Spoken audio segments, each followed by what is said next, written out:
Multiple top 25 teams went on the road just to experience despair. There was multiple top 25 showdowns.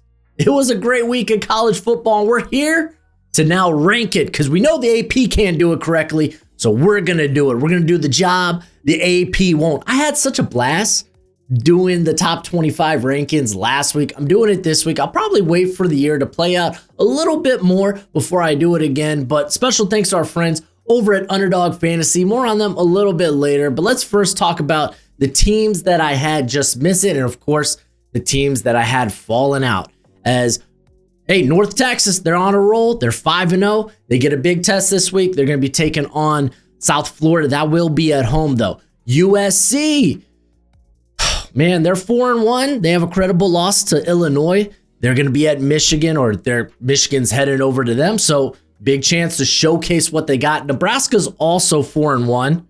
They got a game against Maryland, who their undefeated season came to an end against Washington. So those are the teams that I had just miss it. The teams I had fallen out.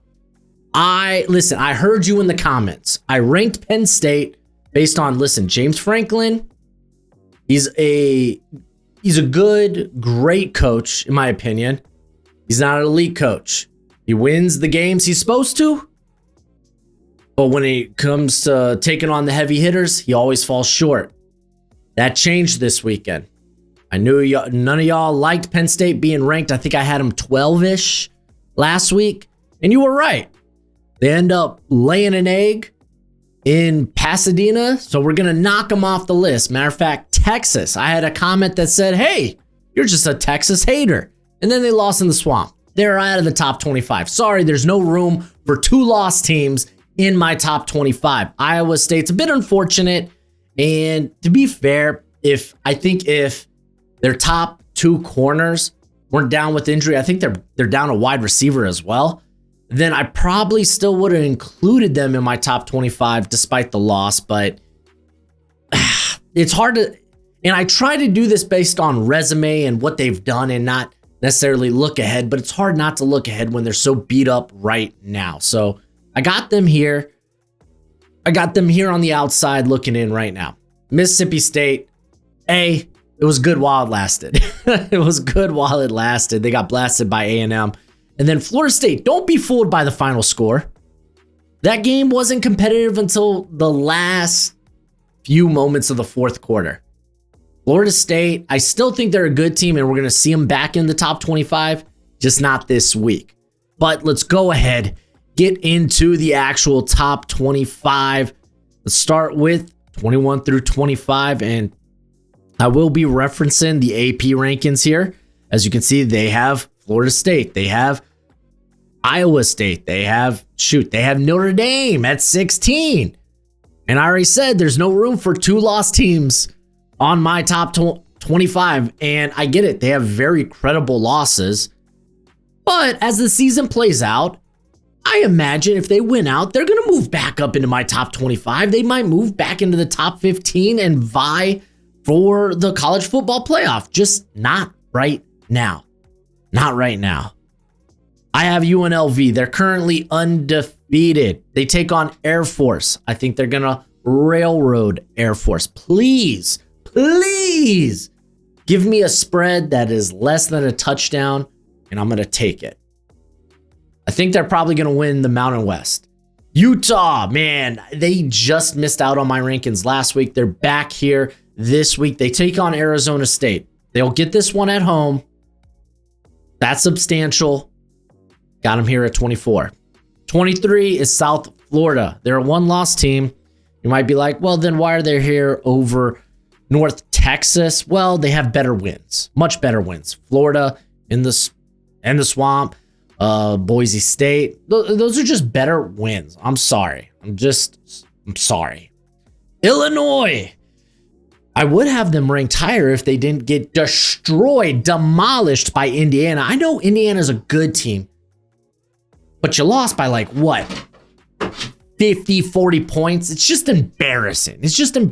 I can't put you much higher than this.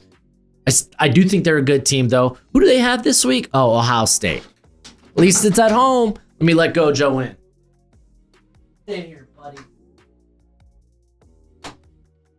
All right, we got Memphis here at 21.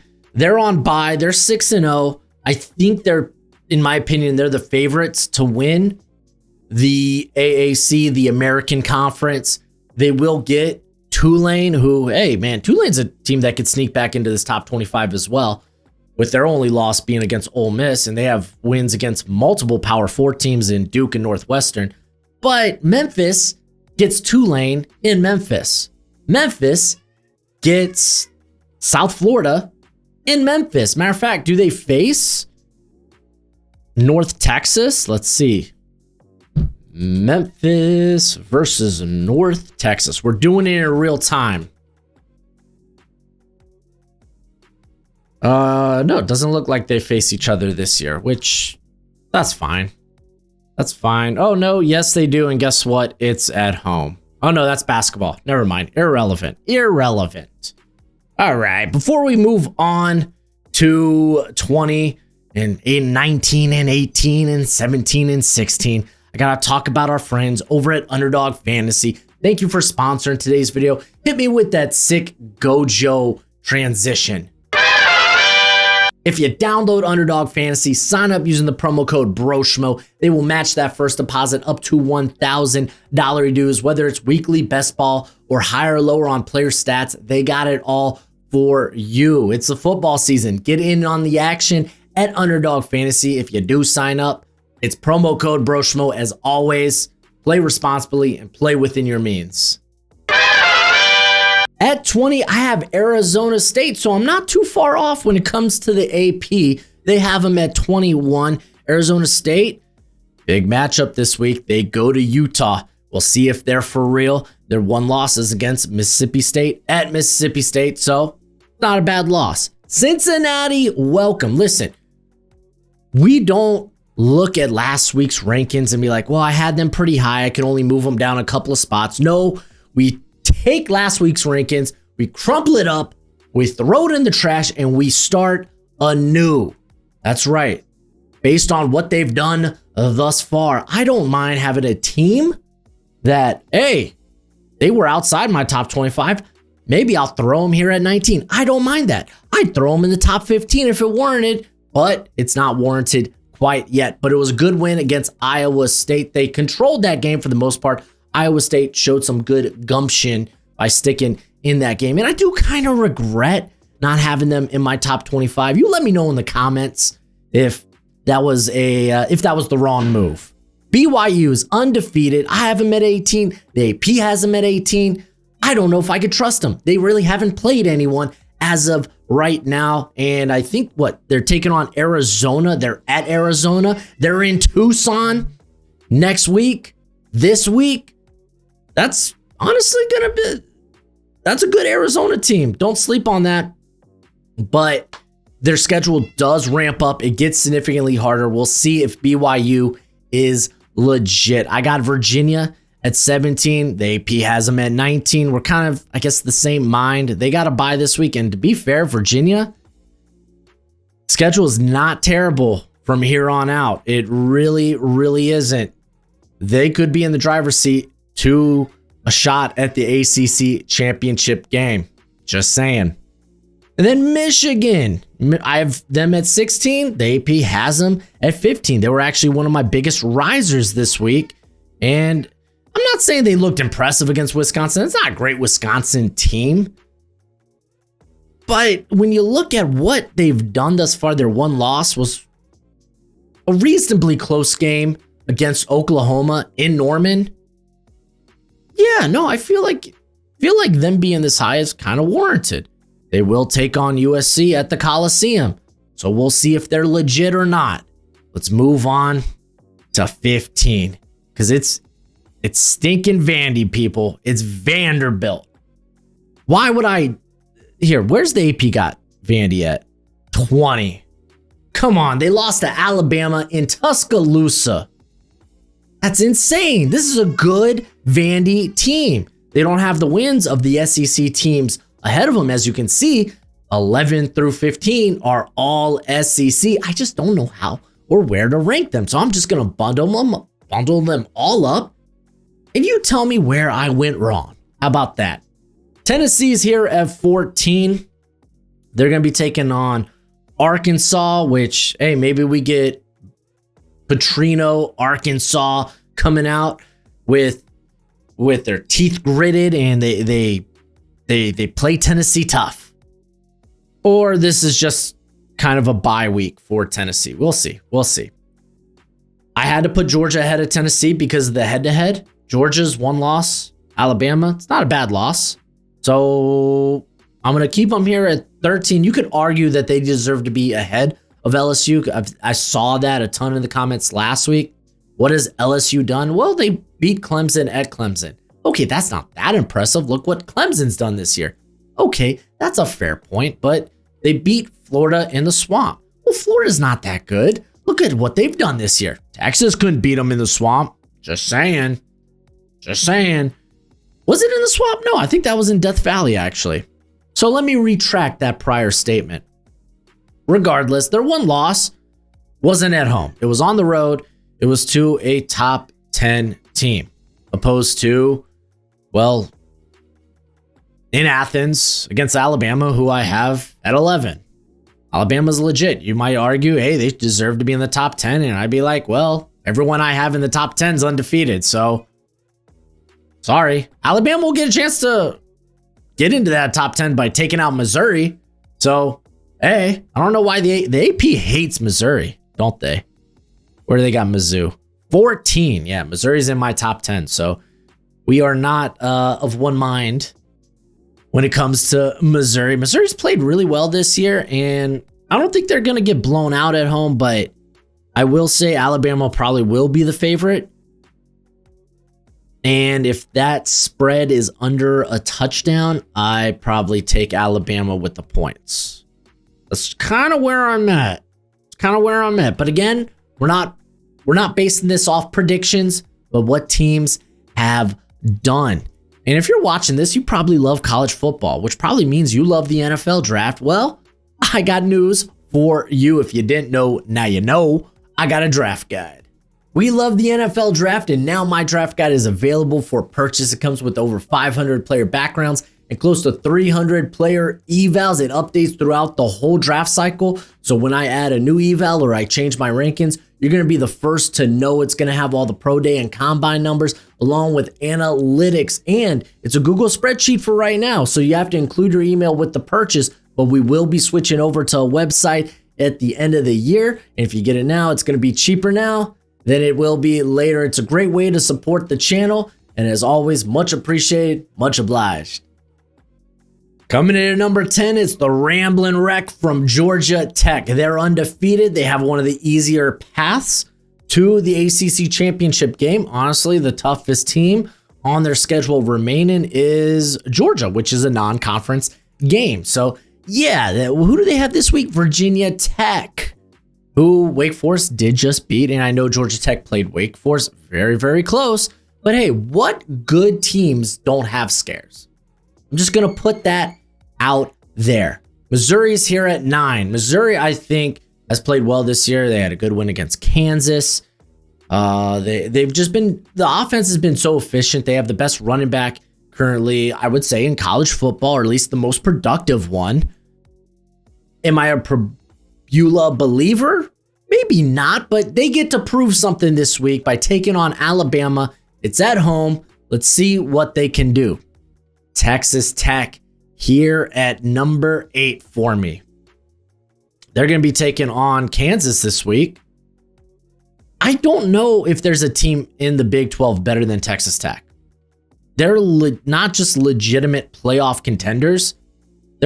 I think there's a good shot they could vie for a bye. It's where I'm at with Texas Tech. They did that all through the portal. What a team. Indiana. Oh, guys, we're going to be streaming it this week. Along with Missouri, Alabama, I'm streaming Indiana versus Oregon. It's a matchup between potentially first round quarterbacks, whether it be 2026 or 2027, in Dante Moore and Fernando Mendoza. But stinking Indiana has been handling business. It's kind of been very sexy. I mean, you go to that Illinois game and it's like, okay, they're walking over a legitimate Illinois team. And then they win an ugly game against Iowa. But they play, the way that game played out is how Iowa wins games, or at least how they have won games in the past. So I was okay with it. Listen, I'm glad Indiana got tested a little bit. We'll see what happens this week, as that game will be at Oregon, at Eugene. Good luck, Godspeed. Texas A&M's number 6. This is probably one of the most versatile teams, right? I don't know. Are you a legit championship contender? I can't tell. But they've won in a variety of different ways. They could win ugly. They did it against Auburn. They could win shootouts. They did it against Notre Dame. I know they're not in my top 25, but that's a good Notre Dame team. And then they just pounded the living heck out of Mississippi State. So, yeah, this is a very good Texas A&M team that I'm buying into. I'm believing. But let's get to the top 5.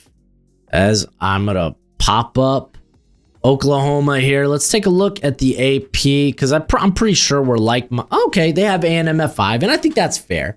But I don't think I can take Oklahoma out of my top 5 just yet. They're going to have the Red River shootout this week with no John Mateer. I want to at least see it before I move on it, just because Mateer's out for the next month. I don't want to say, okay, well, they're dead in the water, I should move them down. No, we're not looking ahead. We're looking at what they've done. What Oklahoma has done is beat solid quality teams, not just in conference, but also outside of conference. I'm not moving them. Top 4 is basically the same as the AP. Ole Miss, they're doing their thing. Good win against a good LSU team. Listen, you can't dispute that. That's a good LSU team. It just is. They're going to, who do they take on? Washington State. Listen, Ole Miss, out of conference, whatever points Ole Miss is given this week, take Ole Miss in the points. They pound and destroy out of conference opponents. That's just what they do. And then when they get in conference, you can never trust those spreads. You just can't. I know, because I bet Ole Miss like minus 8.5 against Kentucky and regretted it. It was probably more on Kentucky kicking a last second field goal and then failing on the onside kick, whatever. Oregon, when it comes to this top 3, and I'm going to start with Oregon, I think these are your national championship contenders. Oregon has been phenomenal this year. They take on Indiana. And it's at home. You get a chance to continue stacking your resume. They went to Happy Valley and made it unhappy. I know a week ago that Penn State team at least looked better on paper when it came to their resume for Oregon, but it's fine. Now you get to go potentially beat another top 10 team in Indiana. I really like Dante Moore and this Oregon team. They went to the transfer portal and got 2 very good tackles. The protection's been good. The offense has been good. The defense has been exceptionally good as well. Miami, golly, Miami's defense is ferocious. They might have I would argue they have like the best pass rush in tandem in Akeem Mesidor and someone you might know as Ruben Bain Jr. They're phenomenal. And they also have some other guys on that defense, whether it's Wesley Saint, you got Jacoby Thomas, we got Mohamed Toure, and I mean, we could name others. Keontae Scott, who's I think been playing in the slot a lot, maybe playing a little more traditional safety. I have to go look at that. Former Auburn kid. They're playing good. Carson Beck and the offense, they're doing enough.